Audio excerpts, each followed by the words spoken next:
उनका मानना है कि जैसा तो वह है, मन को नियंत्रित करने के लिए बेचैन और मुश्किल है, लेकिन यह अभ्यास से वश में किया जाता है। आप और मैं ही अस्तित्व में नहीं है। एक समय था जब वहाँ कभी नहीं किया गया। हम अस्तित्व समाप्त हो जाएगा जब नहीं वहाँ एक समय होगा। एक ही व्यक्ति के बचपन के माध्यम से शरीर में निवास के रूप में युवा और बुढ़ापा, तो भी मृत्यु के समय वह एक और शरीर पा लेता है। बुद्धिमान इन परिवर्तनों से मोहित नहीं कर रहे हैं।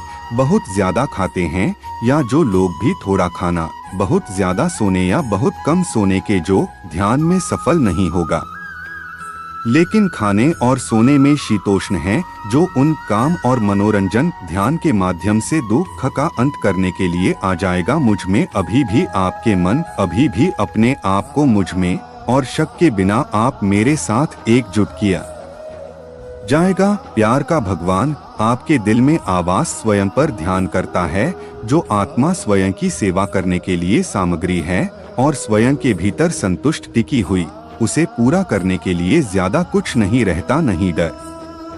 क्या असली नहीं है, कभी नहीं था और कभी नहीं होगा। असली क्या है, हमेशा था और नष्ट नहीं किया जा सकता। सदैव संदेह करने वाले व्यक्ति के लिए प्रसन्नता ना इस लोक में है, ना ही कहीं और। क्रोध से भ्रम पैदा होता है, भ्रम से बुद्धि व्यग्र होती है। जब बुद्धि व्यग्र होती है तब तर्क नष्ट हो जाता है।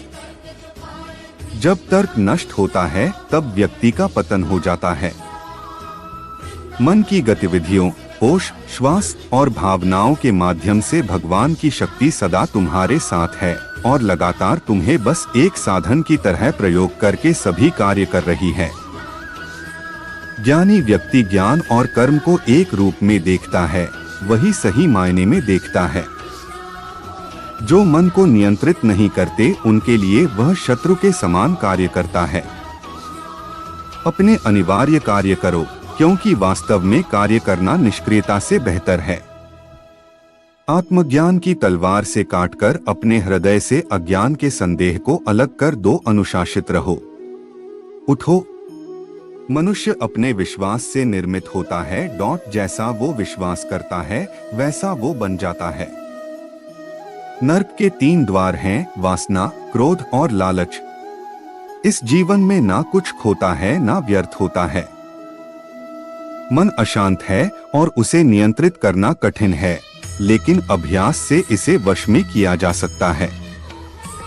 लोग आपके अपमान के बारे में हमेशा बात करेंगे। सम्मानित व्यक्ति के लिए अपमान मृत्यु से भी बदतर है।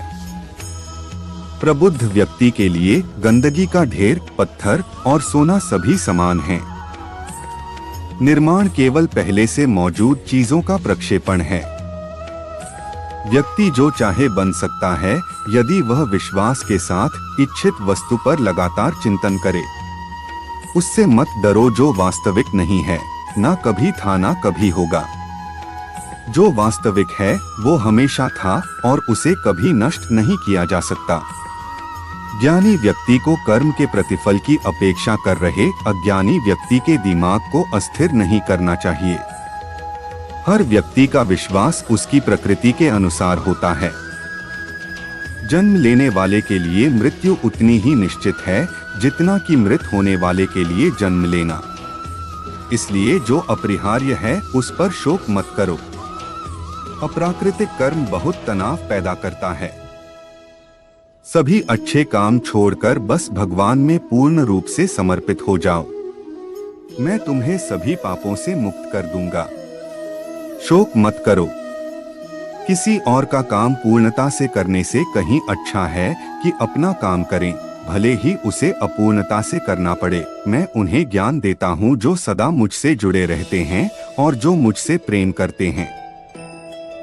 मैं सभी प्राणियों को समान रूप से देखता हूँ, ना कोई मुझे कम प्रिय है ना अधिक। लेकिन जो मेरी प्रेम पूर्वक आराधना करते हैं वो मेरे भीतर रहते हैं और मैं उनके जीवन में आता हूँ। प्रबुद्ध व्यक्ति सिवाय ईश्वर के किसी और पर निर्भर नहीं करता।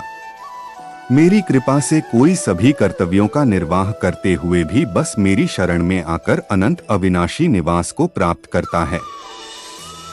हे अर्जुन, केवल भाग्यशाली योद्धा ही ऐसा युद्ध लड़ने का अवसर पाते हैं जो स्वर्ग के द्वार के समान है। भगवान प्रत्येक वस्तु में है और सबके ऊपर भी बुद्धिमान व्यक्ति का मुख सुख में आनंद नहीं लेता। आपके सार्वलौकिक रूप का मुझे न प्रारंभ न मध्य न अंत दिखाई दे रहा है। जो कार्य में निष्क्रियता और निष्क्रियता में कार्य देखता है वह एक बुद्धिमान व्यक्ति है। मैं धरती की मधुर सुगंध हूँ, मैं अग्नि की ऊष्मा हूँ, सभी जीवित प्राणियों का जीवन और सन्यासियों का आत्मसंयम हूँ। तुम उसके लिए शोक करते हो जो शोक करने के योग्य नहीं है और फिर भी ज्ञान की बातें करते हो। बुद्धिमान व्यक्ति ना जीवित और ना ही मृत व्यक्ति के लिए शोक करते हैं। कभी ऐसा समय नहीं था जब मैं, तुम या ये राजा महाराजा अस्तित्व में नहीं थे, ना ही भविष्य में कभी ऐसा होगा कि हमारा अस्तित्व समाप्त हो जाए। कर्म मुझे बांधता नहीं, क्योंकि मुझे कर्म के प्रतिफल की कोई इच्छा नहीं। हे अर्जुन, हम दोनों ने कई जन्म लिए हैं, मुझे याद हैं, लेकिन तुम्हें नहीं। वह जो वास्तविकता में मेरे उत्कृष्ट जन्म और गतिविधियों को समझता है, वह शरीर त्यागने के बाद पुनः जन्म नहीं लेता और मेरे धाम को प्राप्त होता है। अपने परम भक्तों जो हमें